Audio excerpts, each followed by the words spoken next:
Hello, everyone, and welcome to the Shootout Podcast. I'm your host, Ross Baxter, and today is episode 33 of the series. And today we've got such an amazing guest for you. We're spoilt for choice today. We've got Kirill Tokarev on the show. How you doing, man? Hey man, how are you? I'm doing good. Once again, happy birthday, and thanks for Oh, sacrificing the thanks so time. much. Thank you. Oh, no problem. It really means a lot. Um, I'm happy to help. Perfect. As always, everyone, the Shooter Podcast is a weekly series that I do, and it's basically designed around student education, where I bring on industry professionals from all backgrounds and all ages. It doesn't matter whether they're a junior or a senior or whatever their role is, and basically get their perspective on student education. And obviously, the main topic today is going to be talking about Kirill and 80 level and how important it is because it's played a huge part in the industry that we're in, and I can't thank these guys enough for all the work that they've been doing. As always, the podcast is live on 9 other platforms alongside YouTube. We are on Anchor, Apple Podcasts, Google Podcasts, Spotify, Breaker, Overcast, Radio Public, and last but not least, we've got Stitcher. But with all that said, let's just get into the podcast. As always, Kirill, I always start with just like the basic introductions and stuff. So just tell us a wee bit about yourself, who you are, and what you do.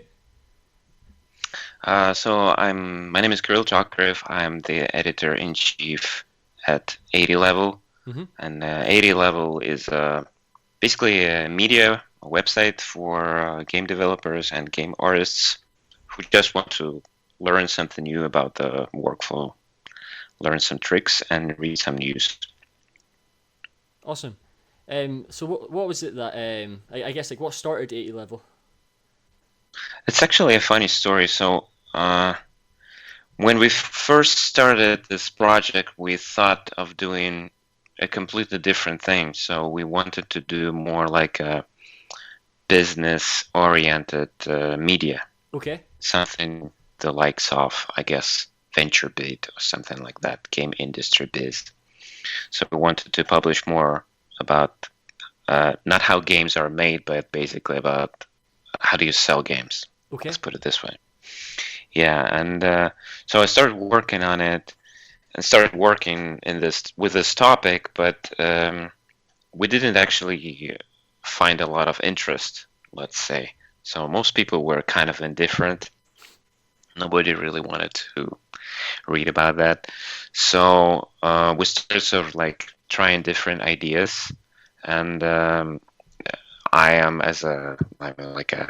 a big environment art fan, so I really like this field. Awesome. And I know a lot of environment artists, so I thought, well, maybe I should go like find some interesting pieces that people are working on and just try to do some talk about them. And I didn't actually understand like what should I be asking or what's important, what's not important. So I just wanted to do it like an experiment. Awesome. So, and I was very lucky to get a couple of guys from Blizzard who were just doing their throne room environment. There was a contest with, I guess, Algorithmic and Polycount. There was like this big contest and a lot of very interesting projects were made then. And I had a little interview with them. We talked about their project. They gave some advice, and we published it online. And it suddenly caught on fire. There's like I think Unreal Engine shared it in their Facebook, and some other big guys shared it, and people started reading it, and we finally got some traffic on the website. Awesome. Then, and I figured out that it would be a very nice direction to take because there's not a lot of websites, not a lot of media that actually writes about, let's call it like people in the trenches, people who are actually building all that amazing content that we enjoy. And it felt to me that these people are sort of like neglected, right? So that they don't get enough spotlight while they're making amazing artistic job, right? They're doing this crazy stuff. They know technology.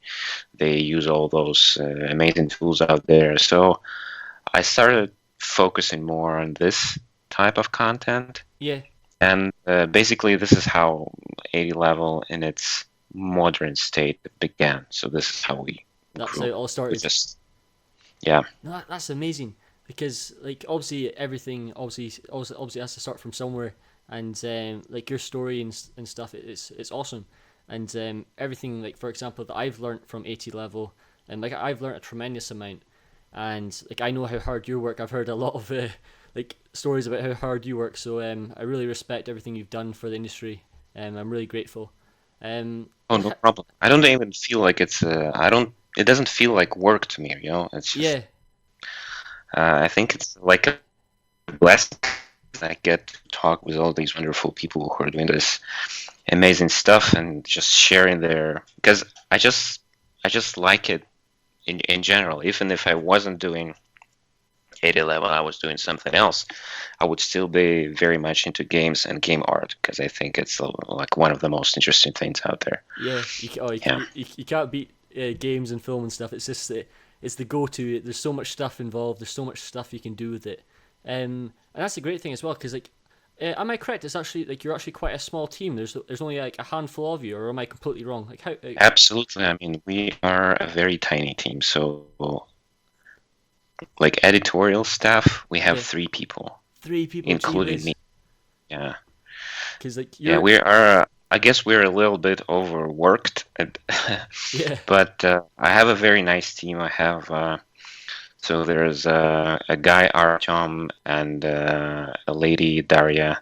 Hmm. They are an incredible help. I mean, Artyom handles all the new submissions. So if you have some kind of a new release or something, you can contact him and send him your press release.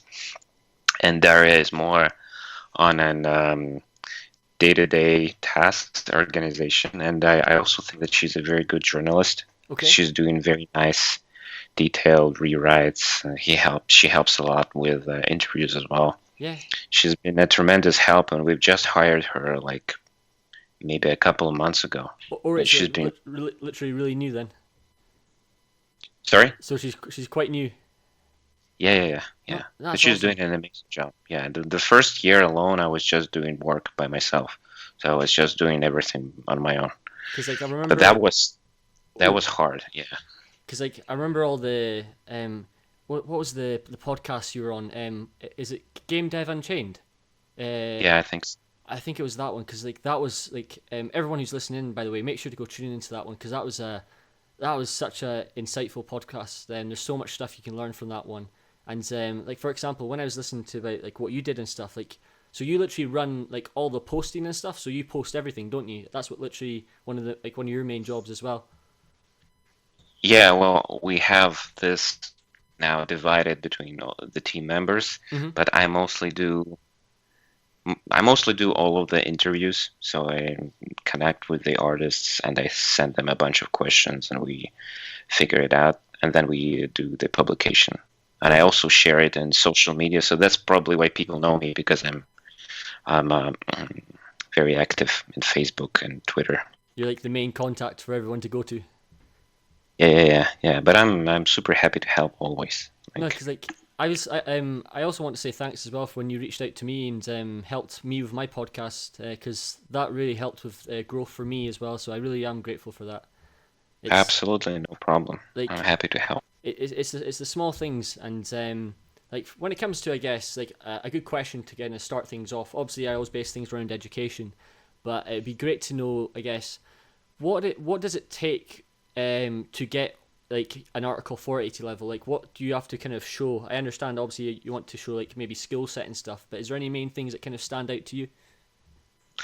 Well, we don't have like a standard approach or something. Like usually, I just browse the feed, like Mm-hmm. whatever, like LinkedIn, Facebook, Polygon, ArtStation, CG Society. I mean, wherever people post something. Mm-hmm. So I just have a look at the stuff that people publish, and then I think that this looks engaging, interesting, Mm-hmm. and then I contact the author and we try to do something together, right? Awesome. So I try to be very non-intrusive, right? So if I don't try to edit anything in the interviews themselves, So it's usually whatever the artist wants to tell, he can tell it, right? So there's no like topics that you can't discuss or things like that, right? So Mm-hmm. my only concern is that I'm interested in something that is valuable for the community, right? So if I'm asking questions, I'm usually very peculiar about production, about particular props, about different effects, textures, stuff like that. So what I want to hear is some advice, workflow tips. I mean, things that everyone can use in their own like day-to-day practice, right? Mm-hmm. So something that is useful, No, that's awesome because at the end let's of the put it day, this way, it, right? And oh, on you go. Hello? sorry. Oh, I thought it cut out there for a second. Are you still there?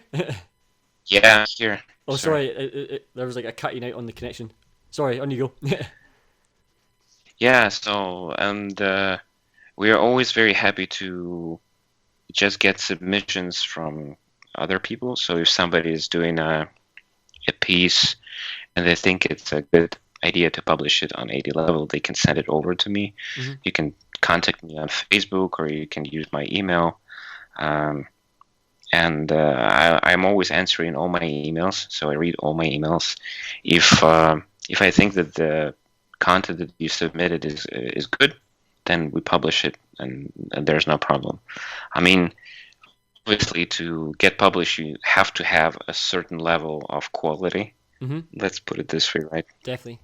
So if you're just a beginner, and if you're like struggling, so I guess it's not a good idea to send us something that you've just made, Yeah. right? But if There's you're a like, limit. yeah. I mean, I try not to say no, Right. but Okay. sometimes it's just the quality is just not there, and so we can't publish it, right? Exactly. But if somebody's like finishing the course, they're graduating, or if they're just working on some personal projects, I strongly encourage you guys to just send whatever you think you're doing, because I know a lot of artists are very let's put it like they're shy, right? Yeah. So they're a little bit insecure about their work, and they think maybe it's not good enough, or like, and you wouldn't believe like the stories that we usually have, because sometimes people are like, oh, maybe you could have a look at this one. This is I only started, and then he shows this the crazy, this interactive scene in Unreal Engine with like starships or whatever, just like real-time lighting, and it looks like it's a shot from a movie, right? Yeah. So sometimes people, they don't have they can't objectively sort of like judge their own work, right? Because they've been working on it for such a long time, and they can always find a fault in it, right? Mm-hmm. So 80 level is like this, like a fresh eye, I guess. So it's like a fresh look on whatever you're working. So I'm always happy to feature new stuff Awesome. that hasn't been published, right? Everyone who's listening in, make sure to take advantage of 80 level because Kirill, he's reached out to a lot of my friends over the years, and such as I know you work with so many people. So like one of my friends, Kevin McKenna, you published one of his pieces a while back, and then Kieran, literally who just got into Rebellion, he wrote like Awesome. Oh yeah, he's awesome. oh, He did an amazing job. Kieran's a legend. He's actually coming on the podcast as well soon. His story is amazing, and it's things like that that artists are looking for, and 80 Level provides this awesome sort of place to go, like a good foundation for all artists to gather, and it's like a really good community, and it's not just all about articles. Like there's so much involved when it comes to 80 Level. Like it'd be great to hear about like besides like the article side of things. Like what else do you guys do at 80 Level? It'd be awesome to hear about that. Sorry, could you repeat the question? Yeah, sure, of course. I, So I was wondering, like, besides writing articles, what else does 80 Level do? so actually, we have a lot of different projects in development. I'm not sure that I can talk about them Yeah, it's okay. right now, right? But I will definitely send you an announcement once we're ready. Cool. I guess some of the interesting things that you can do on 80 level, apart from, well, basically the content is our like core thing, right? So we have news, we have interviews, published content daily, we have a lot of information going. So if you're interested in something about the pipeline, about just new sort of like visual takes in games in particular, I guess you'll enjoy like our daily publications. We also have a calendar of events where you can find all the events which are going on in the world right now in game dev and VFX. Awesome. So you can buy tickets there, you can put them in their calendar and so on. We also have a very important part of is basically our jobs section. Mm-hmm.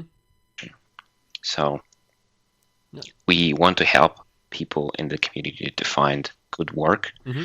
right? So I think that it's sort of like this double-edged sword, right? So it's kind of, you work so hard, you study so hard, and then you have trouble basically finding work because it feels like there's a lot of companies out there and a lot of them are hiring, but the competition is great, right? So Mm-hmm. to get a job can be a little bit challenging.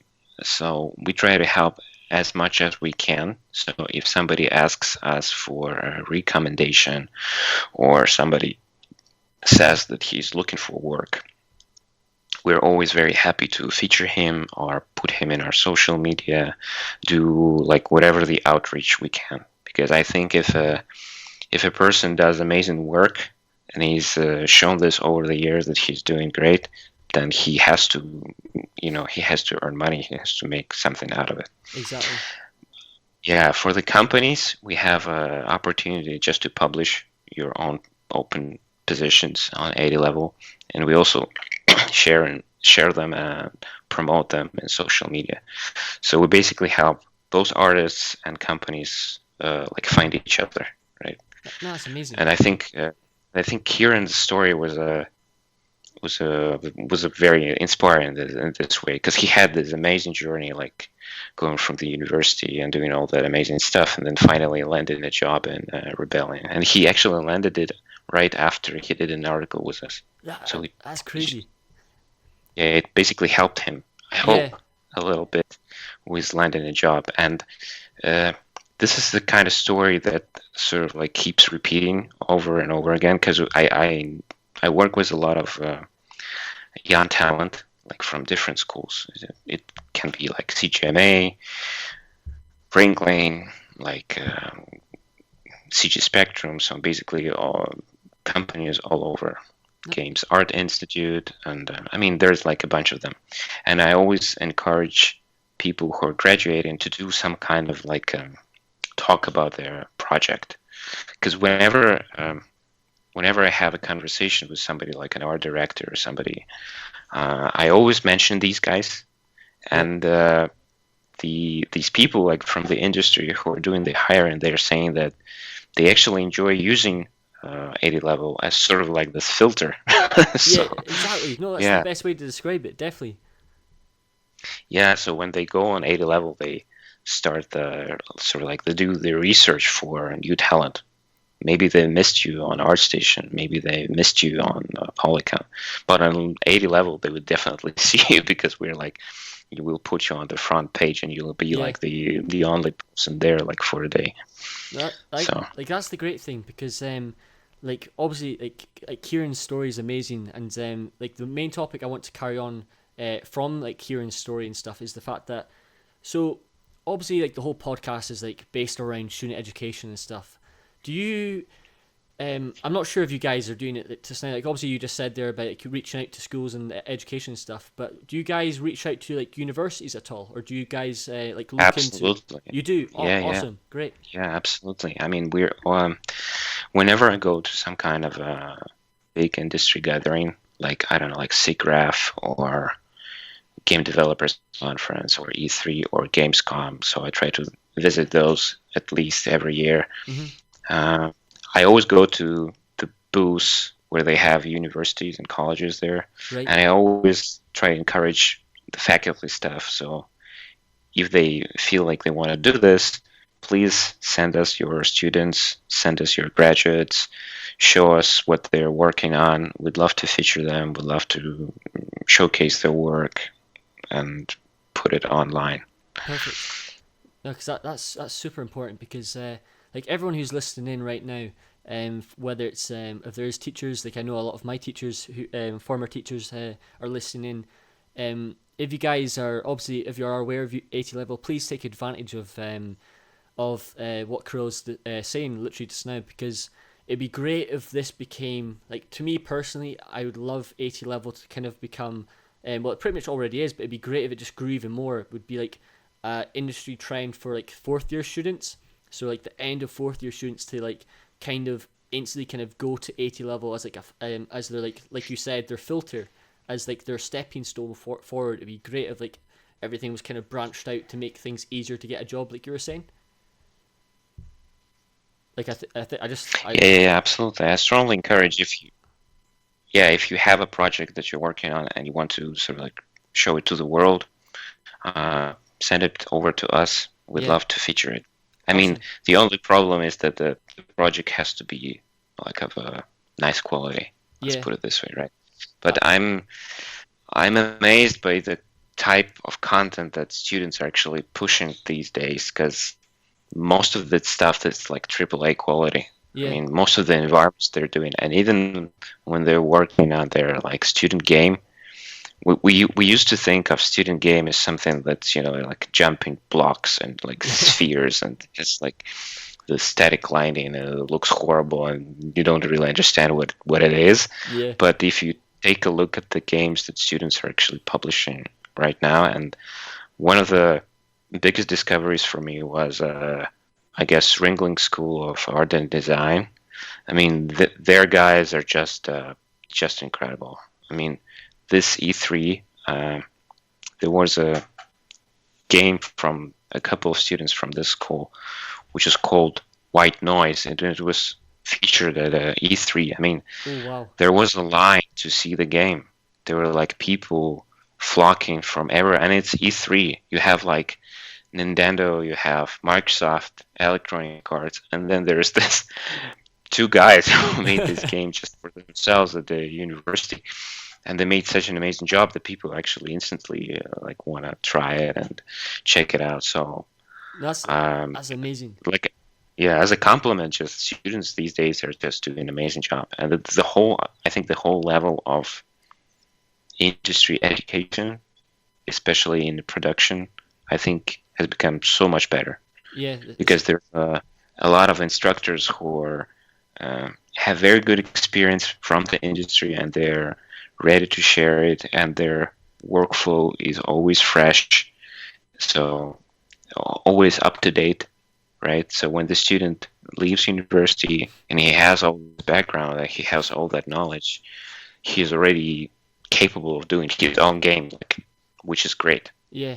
Like everyone's just got into that sort of bar now to which like they're already ready, and things have just, like, I completely agree. Like things have like escalated so much over, like, I would say it's over the last 5 years. Over the last sort of, I would say 5 years roughly, everyone's kind of like really like stepped up just in general, and Absolutely, absolutely. I totally agree with you. like I it's guess it has mental. to do with, yeah, it has to do with all the tools Yeah. that are coming out.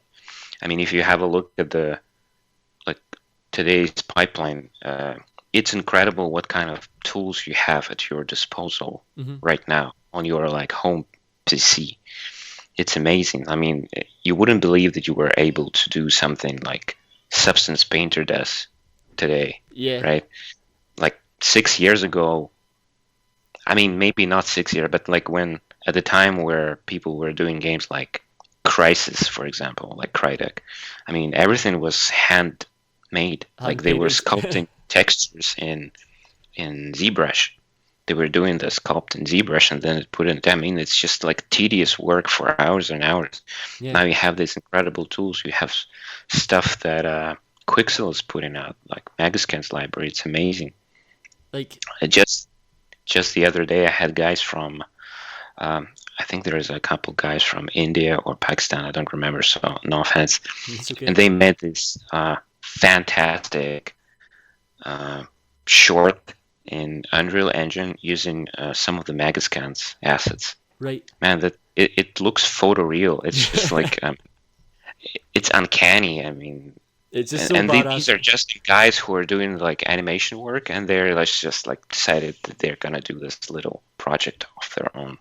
So I guess my other thing that I wanted to say that, and I've been saying this to students already, like if they think that they are like they're not capable of doing a game of their own, I think a lot of them are mistaken. I think a lot of them have the potential and freedom and the skills to do whatever they want right now. Mm-hmm. Maybe they won't do something like Witcher 3 in terms of scope, right? But they can definitely do something like Gone Home or some other interesting narrative game. So I think people should explore this more, try to do their own projects, especially since the market is so open right now, and you can self-publish your game. You can go on Steam. You can go Epic Store, which is great. There's so much things up to grabs that, like I think this is like the great thing, and obviously about games. Like games is like obviously people always say it's still a small industry, but it's growing so rapidly. Like there's so much things going on, and like the biggest thing that like you just brought up there obviously was like what are currently trending when it comes to like tools and stuff. Like is there anything to you that you've kind of realized like alongside Quixel and stuff? Like what's the common trend patterns that you've realized recently? Has there anything new alongside Megascans came out? Well, I think definitely there is a lot of automation right now. So people are trying to automatize a lot of the tasks. And there is, I guess, two directions where people could go. So the first one is proceduralism. Mm-hmm. So obviously, Substance Designer is a crazy tool, and I mean, people who are doing this, people like Javier, people like Josh Lynch. I mean, they're doing some absolutely outstanding stuff with Substance Designer. So procedural generation of materials. I guess it's been around for a while now. People are not that amazed, Yeah. but for me, it's still staggering. I mean, it's just outstanding. Proceduralism. Yeah, sure. Oh, sorry to cut you off. I was just wondering, like it's scary when you see that people are now being able to make like characters in Substance.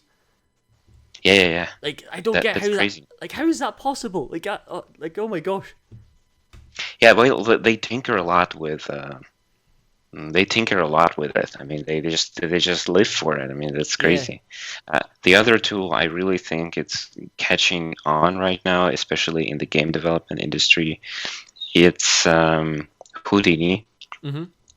So Houdini, for a while, it was just like a VFX thing, right? There was you were simulating smoke or water, like waves, whatever, destruction.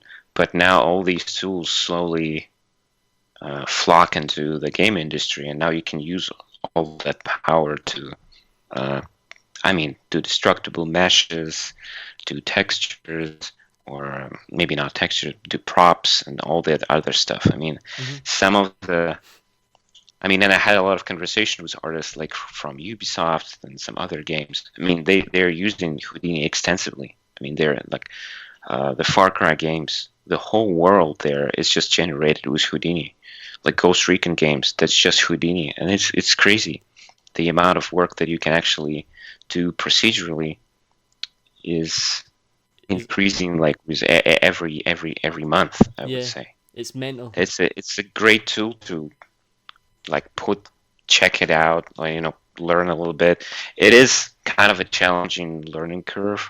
Like for me, like Houdini is probably absolutely non-understandable. I don't really understand how it works that much. Isn't it like some sort of? I might be completely wrong, but isn't it like node based? It is totally node based. Oh, that's scary then. Oh my gosh, then that's that's terrifying. You have to have a little bit like a technical approach to it, but when you go over it, it just opens up some incredible stuff. So if you ever want to try it, just give it a try. And so I think proceduralism is like one way to go, and Mm-hmm. the other way to go is definitely using neural networks. And so I'm saying neural networks because it's not really artificial intelligence, right? So it's just like this. Think of it like a faster way to do something. And there's been a lot of research going on in this field. I think Substance is doing amazing work with it. There's also Project Promethean, I think. So there's Project Alchemist, which is substance material thing, Okay. and there's Promethean. So Promethean is a project which is led by Andrew Maximoff, who is a former technical artist from Naughty Dog, Oh, awesome. and he's been doing. He's got this like incredible career. He works in like a bunch of different studios. He's an incredibly talented guy, and he's incredibly smart. He knows like how the pipeline works in a big game company, Mm-hmm. and he's trying to build this tool which potentially can change the way that you're doing environment art forever. Oh, So wow, right, basically, okay. it's like this. Yeah, it's like this very easy to grasp neural network that helps you generate rooms just from words, basically, right? So you just say something like, "I need a teenager's room," or "I need a room like a bedroom or something," and then the AI is gonna do it for you. Gee A lot whiz. of people, yeah, a lot of people were like kind of scared that it's gonna Steal like people's jobs. yes, like I mean that's the obvious thing with all of the AI projects. Yeah. But I saw some of the demos. It really looks amazing, and I don't think it's gonna take away jobs, but it's gonna sort of like give you an extra boost in speed when you're doing something, right? So if you want to do just some start building, right, you can just easily start with the software and go from there. And keep working up. So yeah, I think these are some of the main directions that people would be interested in taking, Awesome. figuring out. Yeah, No, that's super important. Because that's the thing. When it comes to like trends and stuff, I think it's still, or not necessarily just trends, but when it comes to like tools to, like you just said there, to some people it could be very daunting, as in like it's such a beast that you get a bit intimidated by it, whether it's such a powerful tool, and you start questioning whether or not it's gonna like you just said, or like I just said, take away jobs and stuff. But at the end of the day, it's a tool. It's about doing what you just said there, like take advantage of these things, make the most of it.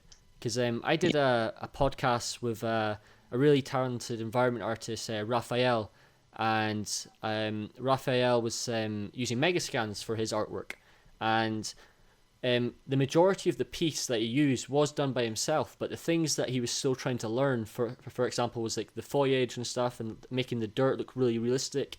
He used that, and it's these small things that can really propel not only like your artistic ability, but your chances of getting a job, because it's all about like you said there, Kirill, about like efficiency and speed. Like at the end of the day, those are the two main ones, if you know what I mean. yeah, true.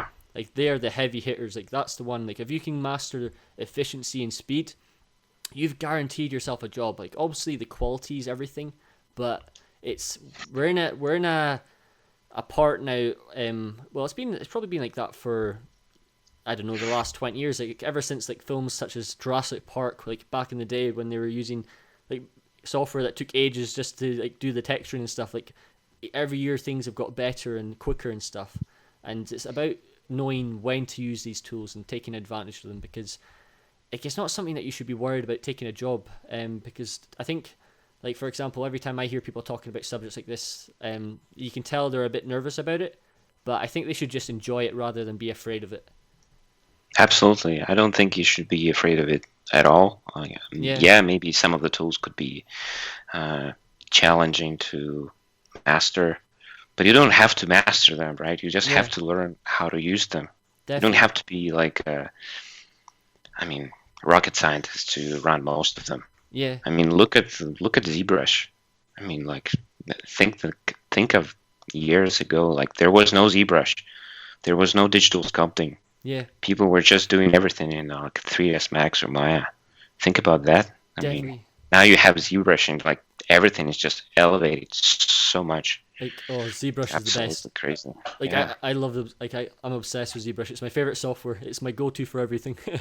No, I mean seriously, it's just like this is something what you'd call like a game changer. Yeah, Like the industry before is ZBrush, and now it's two different industries. It's yeah. two different workflows, and the quality of games, the quality of art that we're getting right now is just incredible. I have a question for you when it comes to student education. So when it comes to student education, firstly, what's your impressions of the education system as of now, based off either experience or what you've seen? Like, do you think they're on a good track at the moment? That's a good question. So I actually worked as a teacher, like part time, and Oh, I nice. worked, yeah. So I had a very nice look at the education system in general, Mm-hmm. and there is a different theory in it, right? So there is this big theory, like a lot of people write it in like modern nonfiction books, that is that the system that we have was designed to basically create workers, right? To Uh-huh. create like specialists in the field. Um, and this approach no longer works, unfortunately, right? So it's hard to imagine that you would get a job and work there till you're like 60 without having to worry about it, right? So you have to be much more industrious, much more entrepreneurial, right, in your approaches. So I guess education systems today, like in general, not art education, but education in general, they don't teach you these tasks, Mm-hmm. right? They don't explain you the challenges that you're going to face when you're going to start looking for a job, or when you want to advance in your career. So most people just learn it as they go. Yeah. So I guess this is a like a disadvantage Mm-hmm. of the education system in general. But on the other hand, I really like that currently universities and schools, that there is so much choice, Mm-hmm. right? So even if you think that maybe this school doesn't actually work for you, you can always find another. You can always find another teacher, another instructor, another course. So you can always learn the skills that you need to know. The only problem is like figuring out what skills you're looking for, but then you can always go on 80 level, check out the breakdown and see what's going on, what people are using, so you'll definitely know where you can go and Yeah. learn something.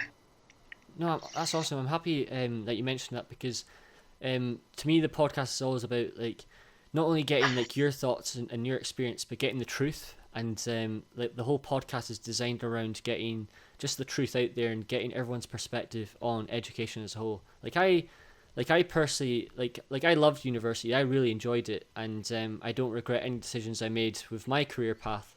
But I still think there's still too much focus on things that aren't necessarily required. Like I don't understand. Like I guess I understand, but I don't think it's a requirement. But there's too much stuff when it comes to I don't know, written stuff, like paperwork and stuff, and it's just not an essential for the creative industry that we're aiming to get in. However, the one thing I wish, bring back up a point that you said earlier, was like sort of like almost treating yourself as a business, like being employable, like being able to market yourself, being able to sell yourself. That's like the go to. And bringing up the point as well, you also said earlier just about like confidence. Like confidence as an artist is so crucial, Yeah, because absolutely. like it's what you said there. Like it's you nailed it perfectly. It's like so many people don't realize how like skilled they are, and if they don't know that, it's like they're going to sell their value really low. And like you need to be able to be like, right, I have this amount of skill set. How much am I worth? And you have to be able to.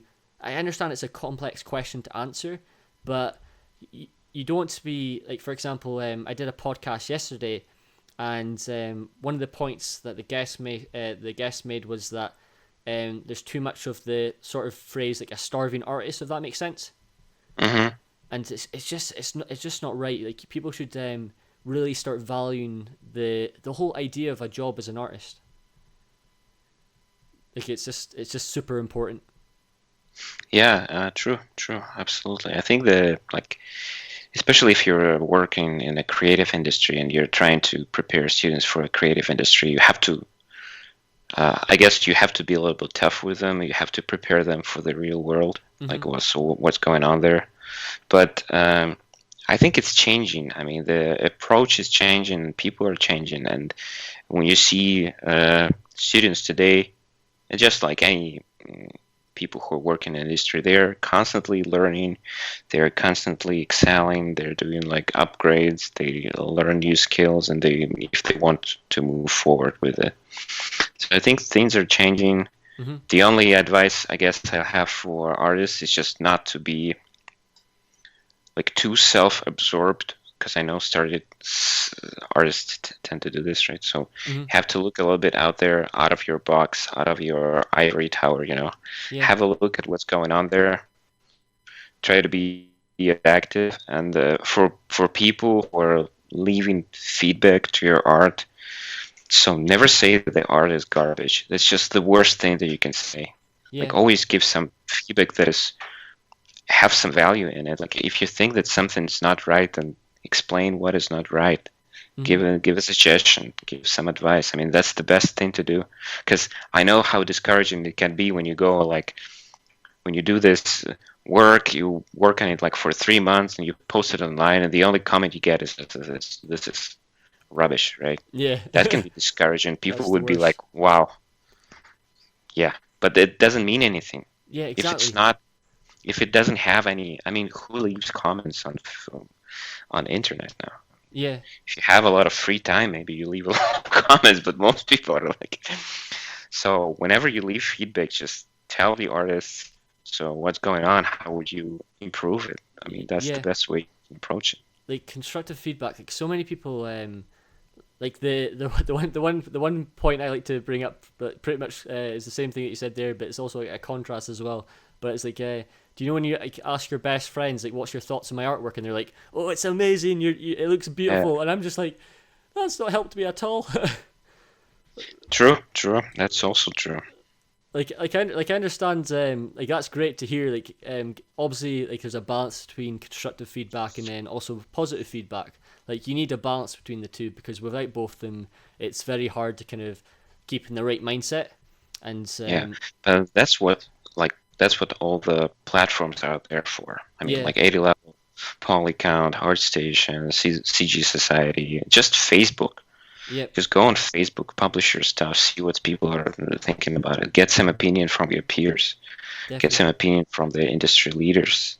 That would be valuable. I mean, if somebody's from Naughty Dog thinks that you should improve your work, it means not. It doesn't mean that your work is garbage. It just means that it needs improvement. So they see something in it, and they think that they need just to change this and that. That's the best thing that can happen to you. I mean, if you get a comment like that. Yeah.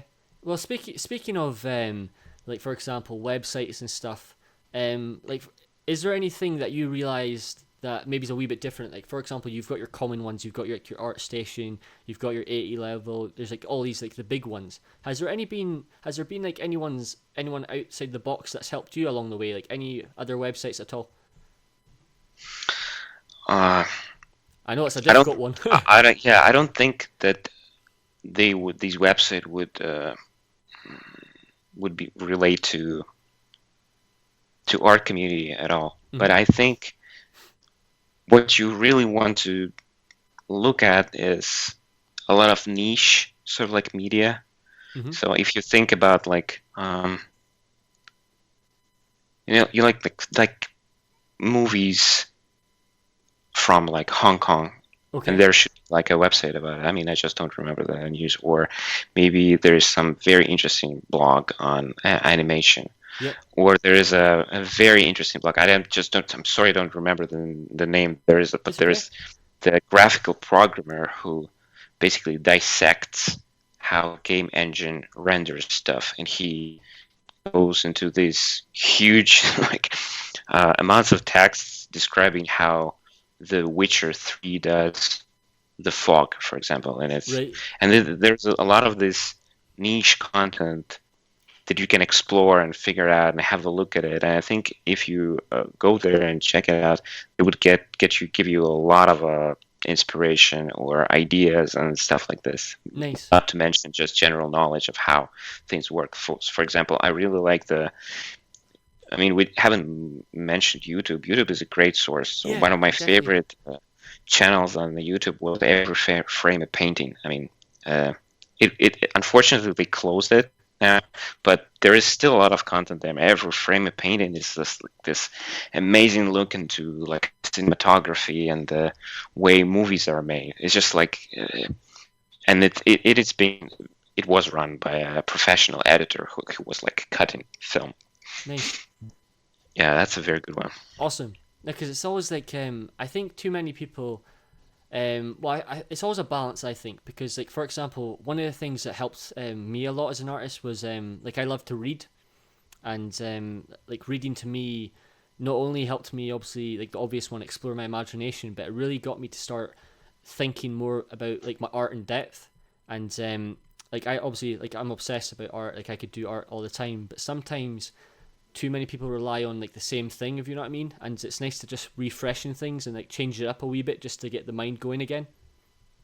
Totally. I think that we're going into this area of why do you need actually education in general. So if you go Yeah, into like a real university and they make you study like philosophy or something or Greek language, don't just discard it as it's like something useless. Maybe it will give you some ideas in the future. Maybe it's not useless. So in yeah, my idea, there's like no useless knowledge whatsoever. definitely. Everything that you learn will help you in some way in the future. Like you mentioned a great thing on the Unchained podcast, and it was it's one thing I value a lot. So one of the like one of my main mentalities to approach things as like a business sort of aspect, like approach things through like a business mentality, not only just as an artist as well, if you know what I mean. And you said on the podcast that, for example, like you read one book on business, and like that one book helped you out a lot. And like it's the small things, like when it comes to get to being an artist, sometimes if you can show yourself in a professional manner, it goes a long way. Like you can sometimes get an edge over people like artistically if you know how to network and know how to Yeah, present yourself. totally. I mean, I don't actually remember what I said that. That It's was a okay. long time ago, and Yeah. but I remember what book I was talking about. It's called From Good to Great. I don't remember the author, but the name is From Good to Great. It's a Yeah. wonderful book. It's not even about business. It's about how to like focus on the things that you really know how to do. Okay. It's a very nice one. Because like that's the thing is like I understand that obviously like at the end of the day like the truth is when it comes to art is pretty much when it comes to getting a job is that it's like 90% art. Like you have to really kind of show that you can do the work, show you can highlight the workflow. Like that's why I really wanted to highlight trending things, because at the end of the day, like, these things are going to become a reality when it comes to like obviously like the workflows are changing all the time, and they're super important. However, sometimes when you want to try and get an edge, marketing yourself really well goes such a long way, and it's like another reason why I do the podcast. Like one of my main passions is helping people, and I absolutely love doing it, and it's the most rewarding thing you can get. Um, Yeah, but I think like the best thing that you can do to market yourself is just to do very nice presentation of your art. mhm, Because exactly. sometimes people just spend hours and hours doing these incredible scenes or doing this fantastic asset, and then they just don't do them justice. They just like publish a screenshot that doesn't actually show the prop in a good light. So I think Yeah. the presentation skills are also incredibly important. And I heard this time and time again when people are saying, no, like my art is like there is nothing extraordinary about it. I just know how to present it very well, Hmm. you know?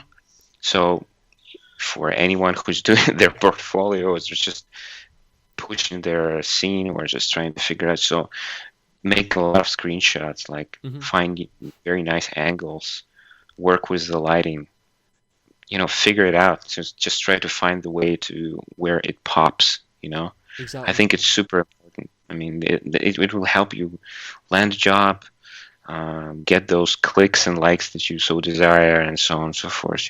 Yeah.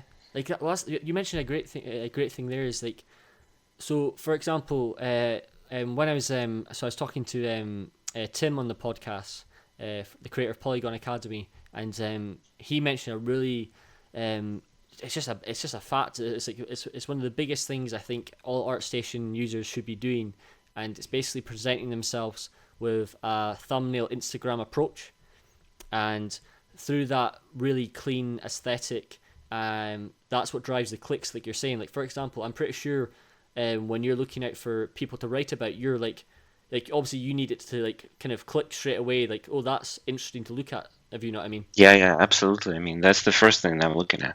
I mean, if it's the thing is that I mean, I won't learn about the workflow unless I talk with the artist. Mm-hmm. And I'm not gonna talk with the artist if the final result looks kind of, you know, not super great, right? Definitely. So presentation is super important. Because I mean, you've spent so much time doing it, you might just spend a couple of days more and figure out how to present it in a very nice way. That's Yeah. super important. Awesome. So before we finish the podcast, there's one main sort of topic I always like to raise, and you actually, the one thing you said, there's one thing you said there that was really kind of, it was like a very important point. It was a very important wake up call as well, in the sense that, so obviously education is changing, both online, both through universities and colleges and stuff, and like we have no idea how things are obviously going to go in the next 5 years. We can't predict. Obviously we have like our idea of how things are going and stuff. But what would you like? Do you have a preference in terms of like if you had to recommend university over the other like online courses? Like, what's your thoughts on the two? It's a very difficult subject to answer. Yeah, I'm afraid I can't just recommend something, of course. but I'm just saying that it doesn't have to be the same thing, right? You can go to Yeah. university and then you discover your passion for art. Mhm. I mean, there is a sculptor. I think her name is Maria Panfilova. She's this amazing sculptor. Okay. She's doing absolutely. I mean, she's like, I don't know, like a Pixar god or something. I Yeah. mean, she's doing Amazing. these incredible sculpts for bigger companies like Capcom and all the others. She's doing her own amazing sculpts, and she never actually studied in an art college. Awesome. Her main I think she's like a psychologist, Yeah. like a shrink, right?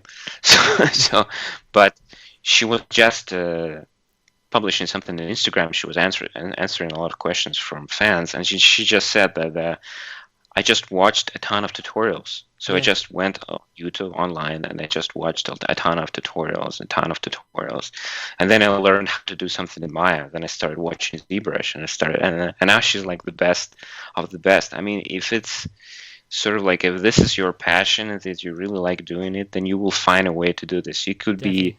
an art school, or it could be an online course like CGMA, which is actually a great deal for your money, right? Yeah. It's not super expensive, and you get advice like from the beautiful people like from all over the industry, and they are there. You can ask them questions. They can help you out. This is a great way, sort of like, to upgrade your skills a little bit, Hmm.